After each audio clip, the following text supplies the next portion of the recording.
હવે ડૉક્ટરો પાસે જતાં પહેલાં થોડું વિચારજો, કારણ કે નકલીનો કૌભાંડ, નકલીનો કારોબાર દિન પ્રતિદિન વધી રહ્યો છે. આપણે ઘણી બધી વસ્તુઓ નકલી જોઈ, પણ ફરી એક કિસ્સો પ્રકાશિત થયો છે. કિસ્સામાં સુરતમાંથી 14 જેટલા નકલી બોગસ ડૉક્ટરો ઝડપાયા છે. કેટલા? 14 ડૉક્ટરો. હવે આ શું લોકોની સારવાર કરશે? કારણ કે 4-4, 5-5 ચોપડી પાસ છે. રાફડો ફાટી નીકળ્યો છે બોગસોનો, બોગસ ડૉક્ટરોનો. 14 જેટલા નકલી ડૉક્ટરો ઝડપાયા છે. એમાંનો એક બોગસ, એ બોગસ ડૉક્ટર રસેશ. આનો કૌભાંડ તો બહુ મોટો છે, આના ગુનાહિત ઇતિહાસ તો બહુ મોટા છે. કારણ કે 1200 જેટલા લોકોને, 1200 જેટલા વિદ્યાર્થીઓને નકલી એણે ડિગ્રી આપી છે. ડૉક્ટરની નકલી ડિગ્રીથી વિચાર કરો, હવે આ લોકો કઈ કક્ષાના ગુના કરશે? લોકોના જીવ સાથે ખિલવાડ કરશે, લોકોને જીવતા માણસોને મારી નાખશે.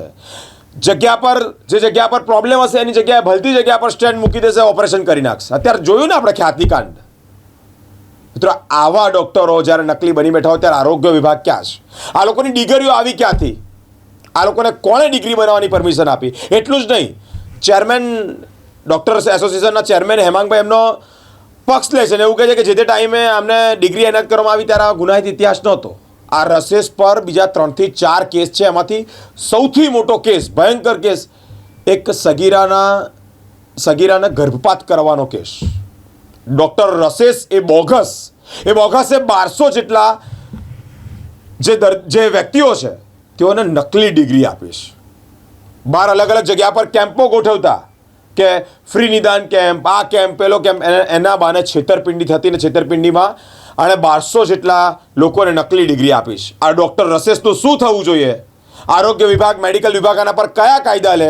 કોણ ઊંઘતું ઝડપાયું? કોણે આને ડિગ્રીઓ આપી?